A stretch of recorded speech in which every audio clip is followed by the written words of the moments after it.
I always thought the end of a marriage would come with screaming accusations, maybe even tears. I thought it would be loud, chaotic, something you could prepare for. But when the moment came, I didn't raise my voice. I didn't ask questions. I didn't fight. I just walked away. And now, she's searching for me, drowning in regret, reaching for something that no longer exists. Let me take you back to the night everything changed. The air in our house had been different for months. It's hard to explain unless you felt it, like stepping into a room that looks the same but feels wrong, as if the walls are holding secrets. I didn't want to believe it at first. Maybe it was stress. Maybe it was just me. But that night, when I opened the front door, I knew. The house was dimly lit, the glow from the kitchen casting long shadows. I could hear soft laughter. Not just any laughter, but hers. The kind I hadn't heard in years. The kind that used to be just for me. I followed the sound, my heart beat heavy in my chest. And then I saw it. She was sitting at the kitchen table, her phone in her hand, smiling in a way she hadn't smiled at me in a long time. That was my first warning. But it was the way she looked at the screen, the way her fingers traced over it, that sent ice through my veins. I don't know how long I stood there before she noticed me, but when she did, I saw it, the flicker of panic before she forced a neutral expression. "Hey," she said, slipping her phone face down on the table. "You're home early." I wasn't. I set my keys down, keeping my voice even. "Who were you talking to?" A hesitation, small, barely noticeable, but I caught it. "No one, just a friend." And that was the first real lie, the slow collapse. I wanted to believe her. Maybe if I had come home a year earlier, I would have. But I had already spent too many nights feeling like a stranger in my own marriage. Too many moments catching glimpses of something just beyond my reach. Texts she didn't answer around me. Late-night showers that lasted too long. The way she started sleeping facing away from me. I wasn't paranoid. I was watching it happen in real time. That night, I didn't push. I didn't ask again. Instead, I started paying attention. And the more I saw, the more I realized I had already lost her. She just hadn't told me yet. The breaking point, the moment of truth, didn't come with a grand confession. There was no caught-in-the-act explosion. It was small, quiet. I was leaving for work one morning when I forgot my wallet. I stepped back inside, moving toward the kitchen where I had left it on the counter. And that's when I heard her voice. Soft, urgent. "I miss you too." The words were barely above a whisper, but they stopped me cold. She wasn't talking to me. She didn't see me at first. She was too focused on the phone pressed against her ear. Her fingers idly toyed with her wedding ring, turning it, twisting it, like she wasn't sure whether to take it off. "I know," she continued, voice low. "I wish last night didn't have to end either." I don't remember grabbing my wallet. I don't remember walking back out the door. I just remember the silence.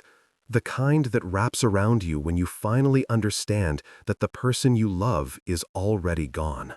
I didn't confront her. I didn't call her out. I just left. Now she's drowning in regret. That was 3 months ago. I disappeared that day, not in the literal sense, but in the way that mattered. I stopped trying. I stopped caring. And 1 week later, I packed a bag and walked away without a word. She's been trying to find me ever since. The calls started first, then the texts, then emails, messages through old friends. I haven't answered a single one. And now, I hear she's unraveling, crying to anyone who will listen, searching for me like she's lost something precious. But here's the truth. I didn't disappear. She did. And I'm finally starting to live again. I remember the exact moment I decided I was done. It wasn't a single grand betrayal, not the kind of thing you see in movies where a husband walks in to find his wife in bed with another man. No, my story was quieter, more insidious. It was the accumulation of 1,000 little betrayals, each one stacking up until I could barely breathe under the weight of them. I didn't leave because of one moment. I left because of years of moments that chipped away at me until there was nothing left to hold on to. The day after I overheard her whispering on the phone, I went to work like nothing had happened. I sat through meetings, answered emails, and smiled at people in the hallway. But inside, I felt hollow, numb. I barely heard a word anyone said. My mind kept replaying her voice in my head. I wish last night didn't have to end either. I wanted to tell myself that maybe I had misheard, that maybe she was talking to a friend. Maybe, just maybe, I was overreacting. But deep down, I knew better. I knew that a faithful wife doesn't whisper like that.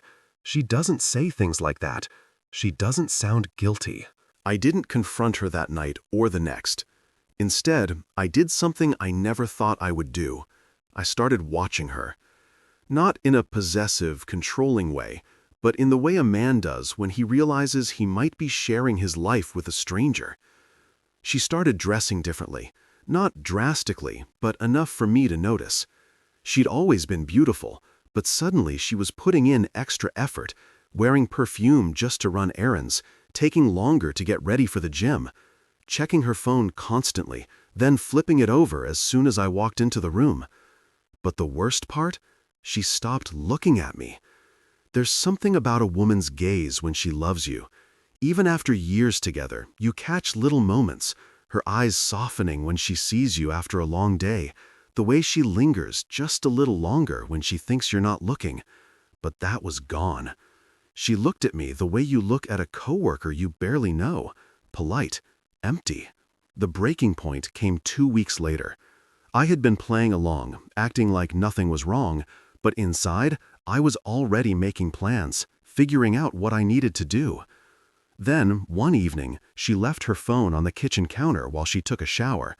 Normally, she never left it unattended, but this time she did, and it lit up with a message that made my blood run cold. I can't wait to see you again. Last night was incredible. I stared at the words, my hands tightening into fists at my sides. There it was, the confirmation I had been dreading. No more doubts, no more second-guessing.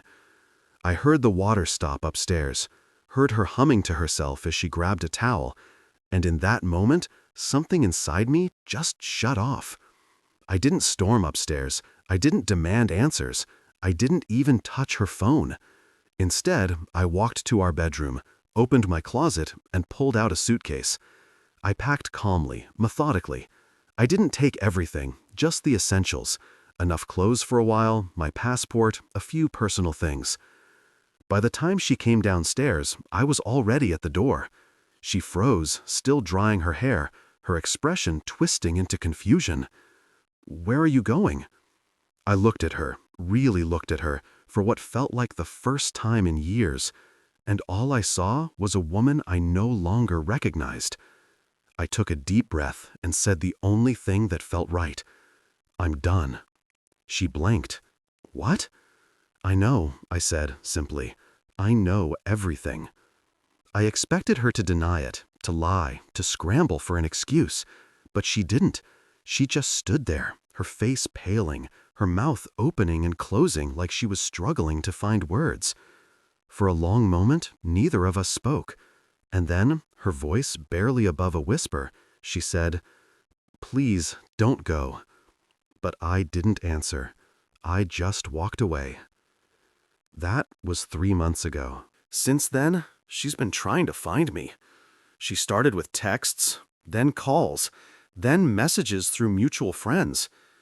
At first, they were angry, accusing. "You don't just leave like that. We need to talk." But when I didn't respond, they changed. "I made a mistake. I'm so sorry. Please, I need to see you.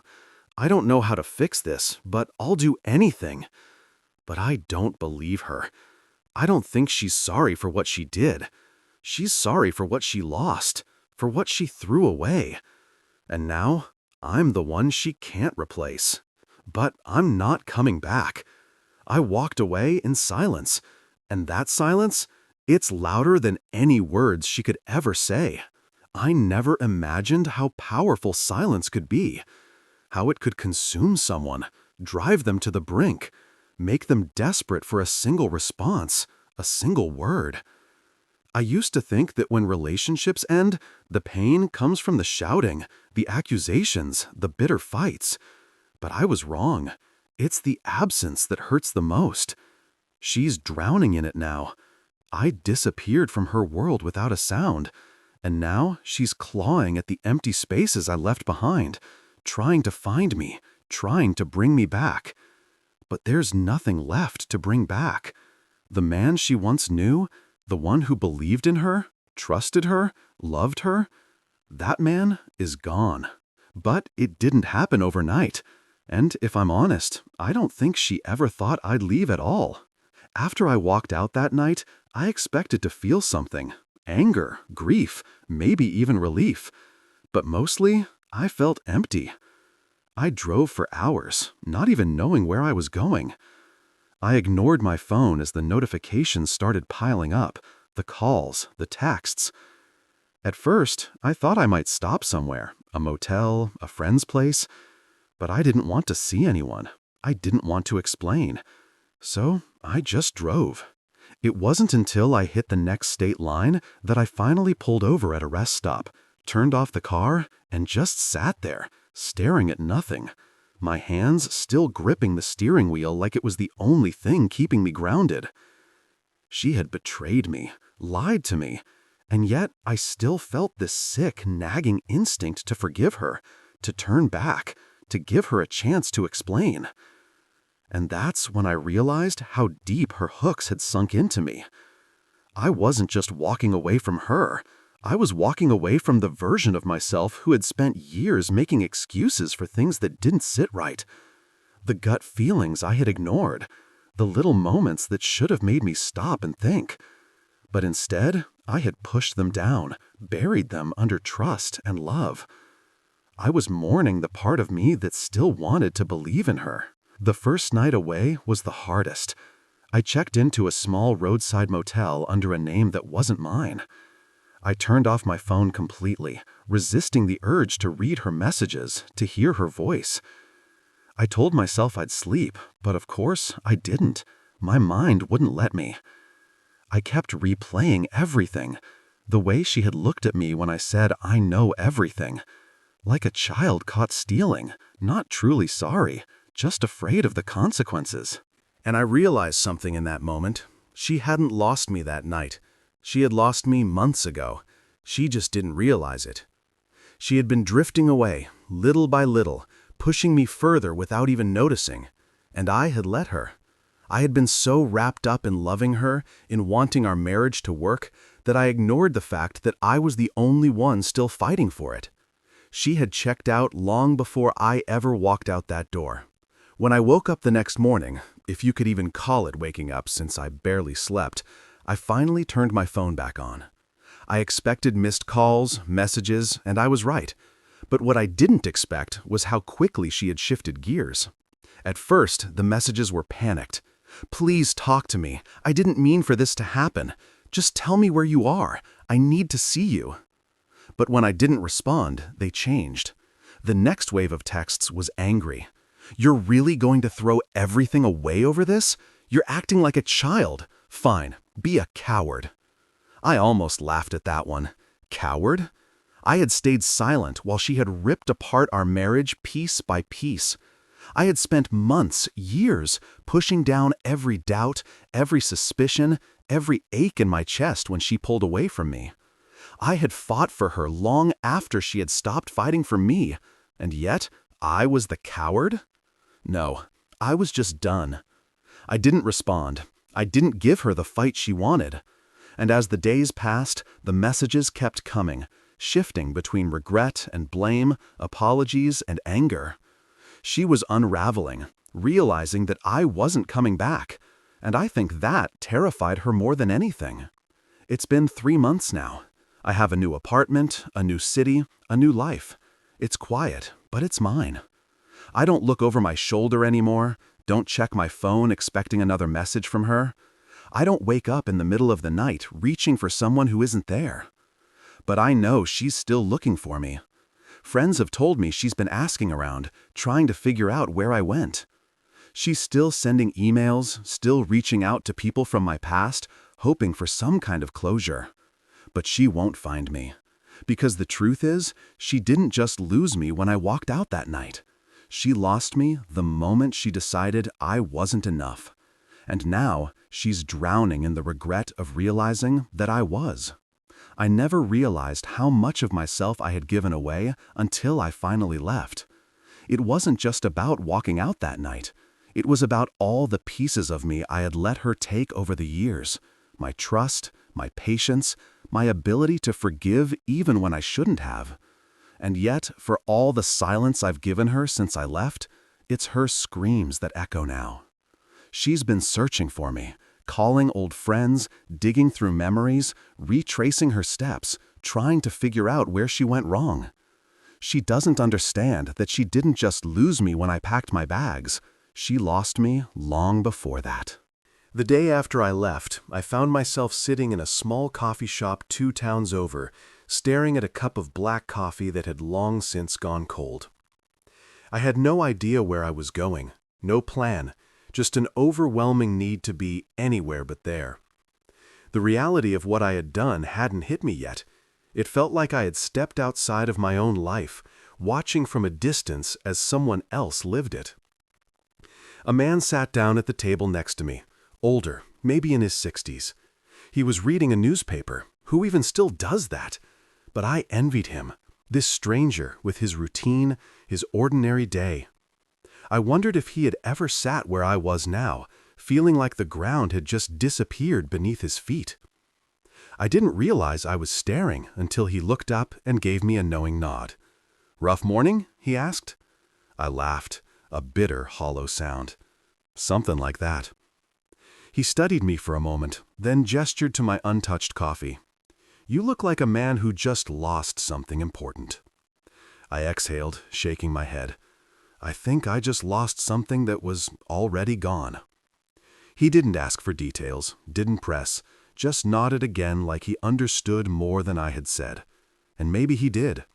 Because for the first time, I realized I wasn't sad. I wasn't devastated.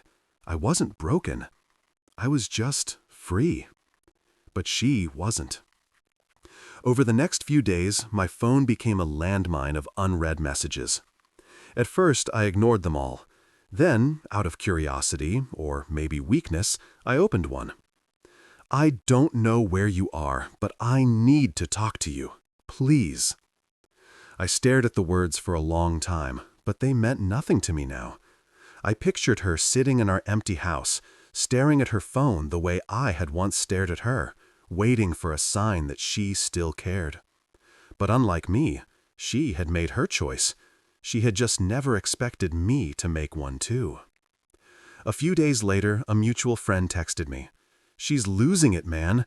She thought you'd come back by now. I don't think she knows what to do with herself." I didn't respond. What was there to say? That this was exactly why I had left? That she had never considered the possibility of me leaving? I think part of her always believed I would stay. That no matter what, I would be there. That my love was an unbreakable safety net she could keep falling into. But the thing about safety nets? Eventually, if you take them for granted, they disappear. And now, she was falling with nothing to catch her.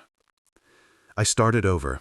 A new town, a small apartment, a job that didn't require me to sit in the same office where I had once planned a future with a woman who never planned one with me. At first, I thought I'd feel lost. But the truth? I had never felt more found. I took up running again, something I had given up when our life got too busy. I cooked meals for myself instead of eating whatever takeout she had brought home. I spent weekends reading instead of waiting for her to finish working late. I was me again. And yet, she still hadn't figured out how to be without me. Another text came a few weeks later. "I miss you. Can we talk? For a second. Just a second." I almost responded. Not because I wanted to go back, but because I wanted to hear it. The regret, the realization, the understanding that she had thrown away something she could never get back. But I didn't need to hear it. I already knew, because the silence between us was saying everything. 3 months turned into 6. The texts slowed down. The calls stopped. I heard from a friend that she had tried dating someone new, but it didn't last. She wasn't the same, he said. She had changed. No, she hadn't changed. She had just finally felt what I had been feeling all those years. Loneliness, emptiness, the crushing weight of knowing you let something good slip through your fingers. And unlike me, she didn't know how to start over. It's been nearly a year now. I don't know where she is, and for the first time, I don't care. I used to wonder how she could look me in the eyes while she was lying to me, how she could smile at me while she was giving herself to someone else. I used to question whether I had been enough. But now I see the truth. I was too much for someone who didn't deserve me, and she was never enough for the man I've become. I always thought heartbreak would feel like a physical wound, sharp, unbearable, impossible to ignore. But in reality, it wasn't a single devastating blow. It was a slow unraveling, a quiet suffocation, a steady, gnawing realization that the person you had built your world around was never really there with you. I don't think I truly understood that until I was already gone. The first time I saw my reflection after leaving, I barely recognized myself. I was standing in the tiny bathroom of a roadside motel, staring into a mirror that was smudged with water stains and years of careless cleaning. My face looked hollow, my eyes tired. But there was something else there too, something new, or maybe something old. A part of me that had been buried beneath years of compromise, of looking the other way, of convincing myself that love meant enduring whatever was thrown at me. But now, there was a flicker of something unfamiliar. Relief. It startled me. Shouldn't I be grieving? Shouldn't I be breaking apart? I had just walked away from a marriage, from a woman I had once planned a future with. And yet, standing in that damn run-down bathroom, I felt something I hadn't felt in years. Freedom. I stepped back, gripping the edge of the sink, breathing in deeply. It felt like I had been holding my breath for years, and only now, in this moment, was I finally letting it out. That's when my phone buzzed. I knew it was her before I even looked. For a second, I almost didn't check, but curiosity, weakness won out. I grabbed my phone off the counter and stared at the screen. 24 missed calls. The latest text read, "Liam, please, I need to talk to you." I exhaled slowly, my grip tightening around the phone. The old version of me, the one who would have done anything to fix things, to find a way to make it work, he would have answered. He would have listened to whatever half-hearted apology she had come up with, let her twist the narrative, let her convince him that it was all just a misunderstanding. But that man didn't exist anymore. I locked the phone and set it down. I don't think she expected me to stay silent at first. I'm sure she thought I was just being dramatic, that I would cool off, come home, that we would sit down and talk, meaning she would cry, I would cave, and nothing would really change. But I didn't come home. And that's when the desperation started. Friends began reaching out. People I hadn't spoken to in years suddenly had reasons to check in. "Hey man, I ran into Elara the other day. She looked wrecked. What's going on?" "Dude, she's been asking about you. She's losing it. I don't know what happened, but she keeps saying she needs to explain." I ignored them all. She wasn't sorry. She was panicking. There's a difference. She wasn't mourning me. She was mourning the idea of me, the safety net, the guarantee that no matter how many times she pulled away, no matter how much she took me for granted, I would always be there. But the truth is, she had been living without me for a long time. She just hadn't realized it until I was the one who left first. Months passed. The texts became less frequent, then stopped altogether. The calls dwindled, then went silent. At some point, I think she accepted it, understood that I wasn't coming back. Or so I thought. Because one day, out of nowhere, I got an email. The subject line was empty. I hesitated before opening it, my stomach twisting with something I couldn't name. Inside, there was just one sentence. I don't know how to live with what I did. I stared at it for a long time, waiting for something. Anger, satisfaction, but I felt nothing. She was unraveling, drowning in the consequences of her own actions. She wanted absolution. She wanted me to tell her it was okay. But it wasn't, and it never would be. I closed my laptop. For the first time in a long time, I felt at peace. She was lost now, but I was finally free. I used to think that when a relationship ends, there's always a final moment, something definitive, a slamming door, a fight that can't be taken back, a single explosive event that marks the point of no return. But I've come to realize that some endings are quieter. They happen long before anyone says the words out loud. By the time I left, I had already been gone for a long time.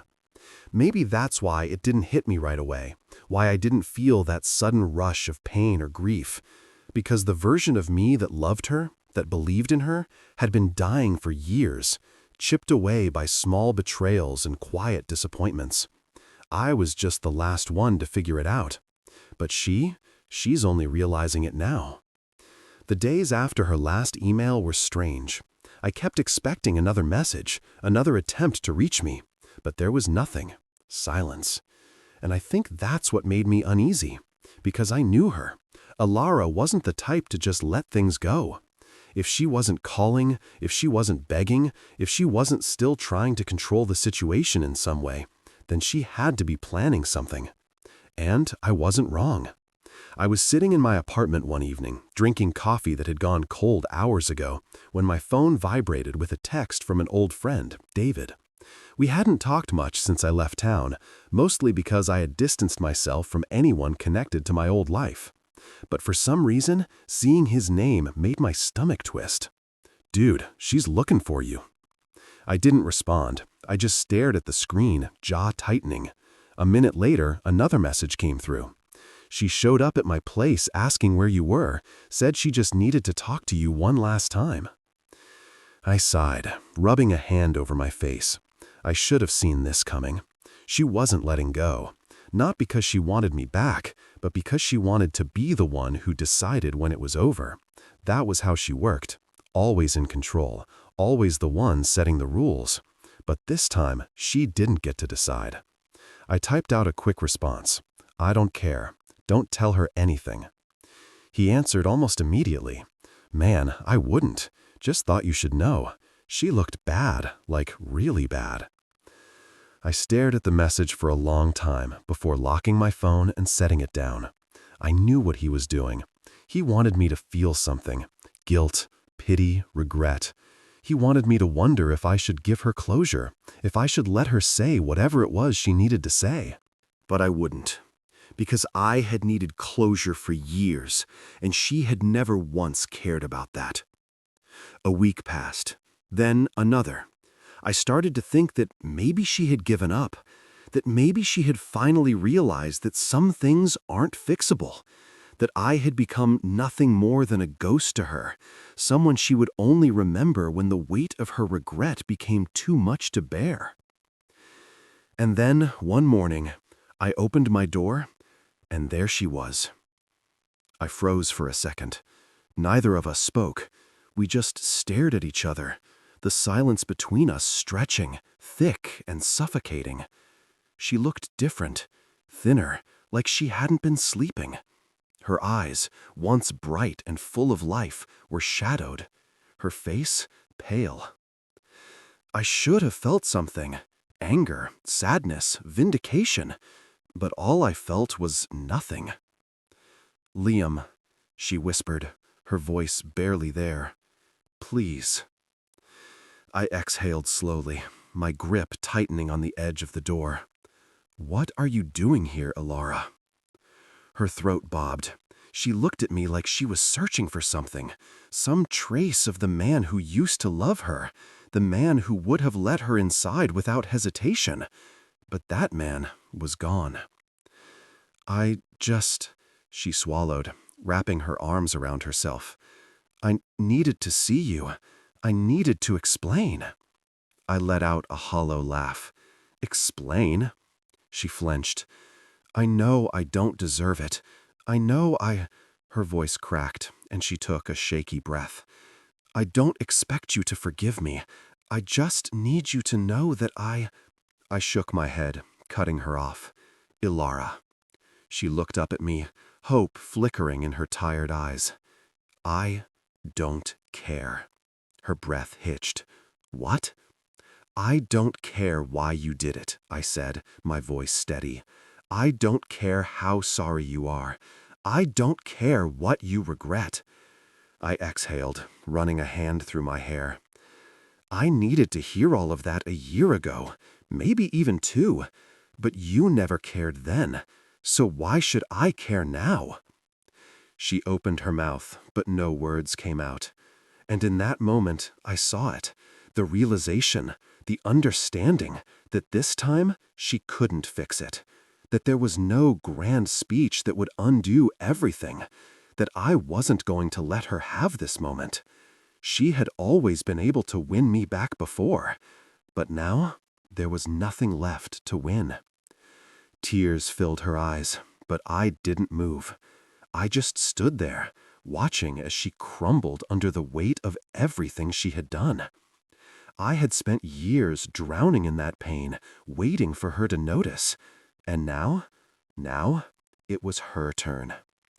Slowly, I stepped back and closed the door. I didn't wait for her to leave. I didn't stand by the window to see if she stayed there hoping I would come back. Because I wouldn't. Not now, not ever. The sound of the door closing behind me should have been final.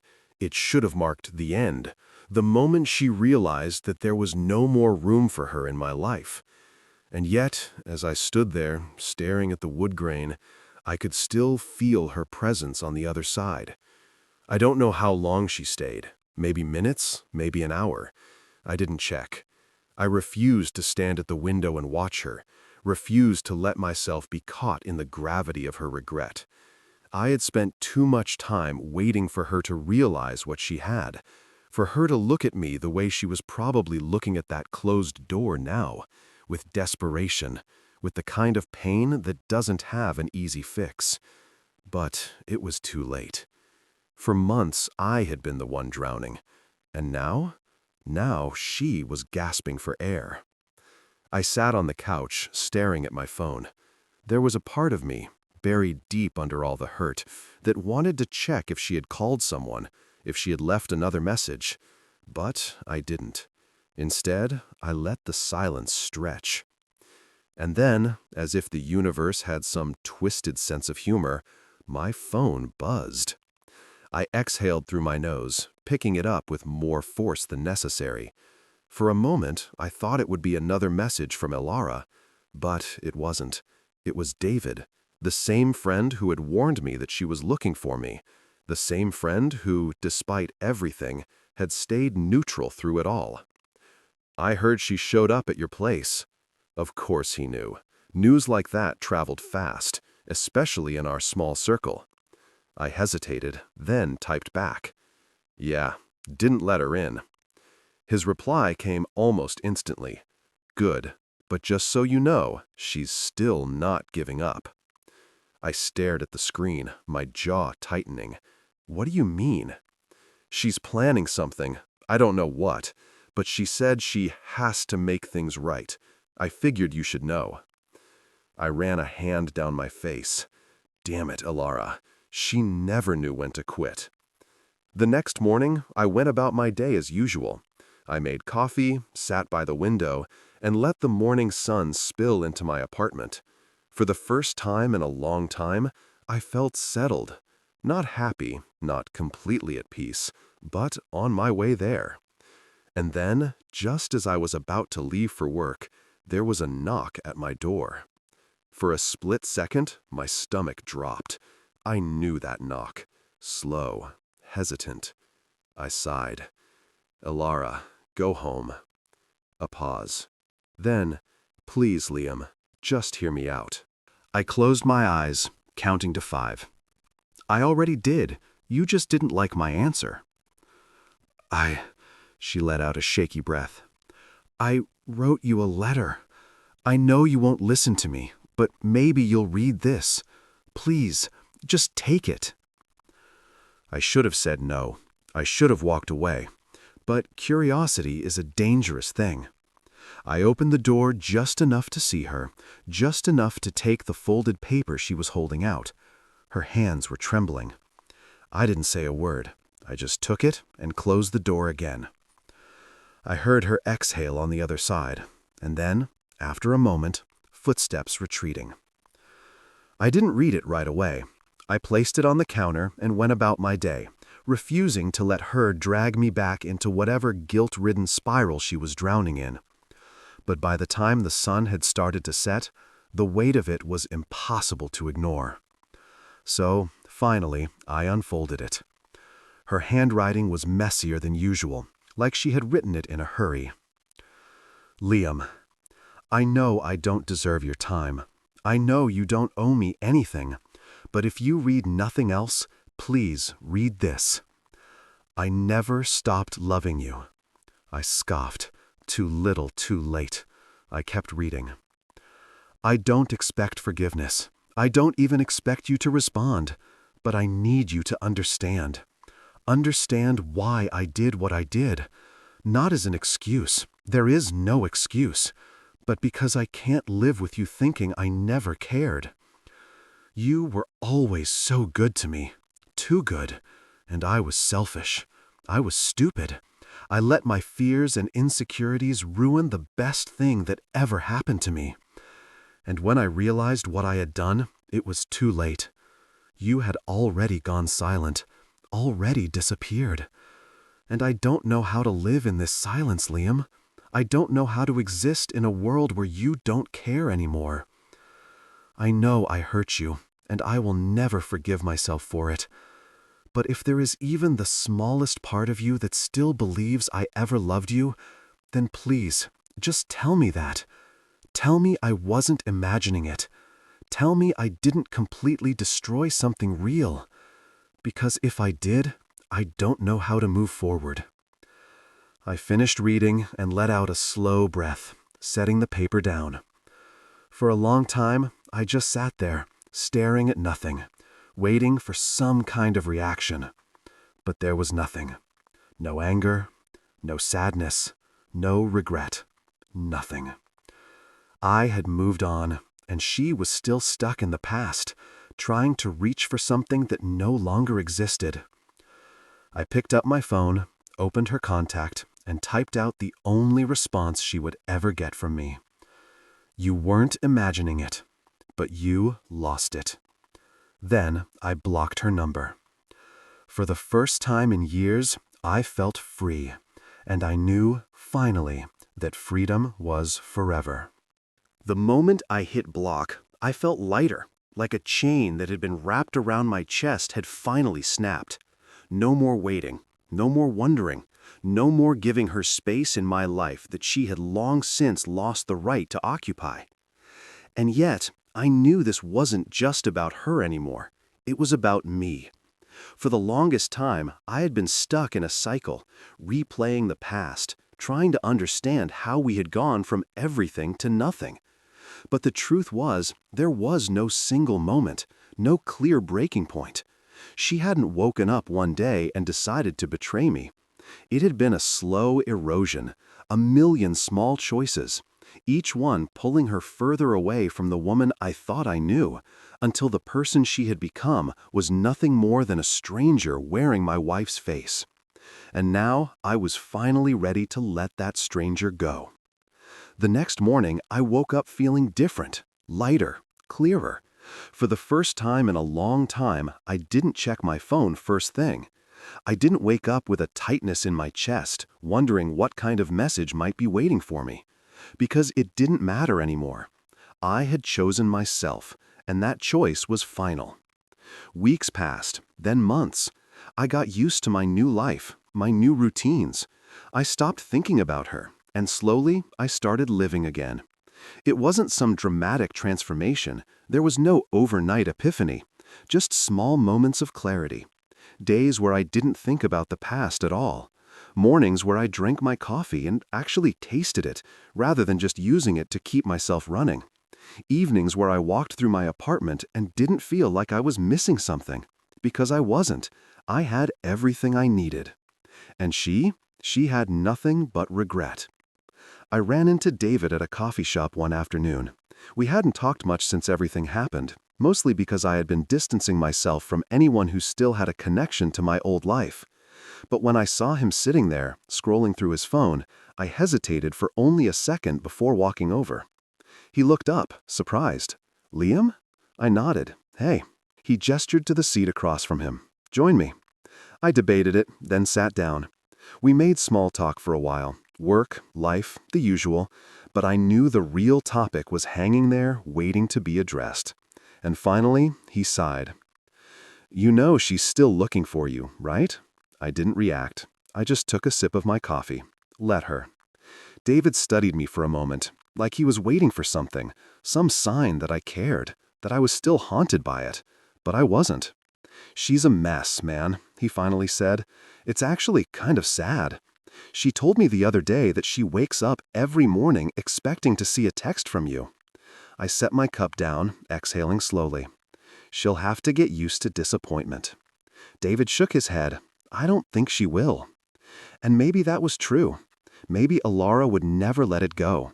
Maybe she'd spend the rest of her life searching for a way to undo what she had done, waiting for an answer that would never come.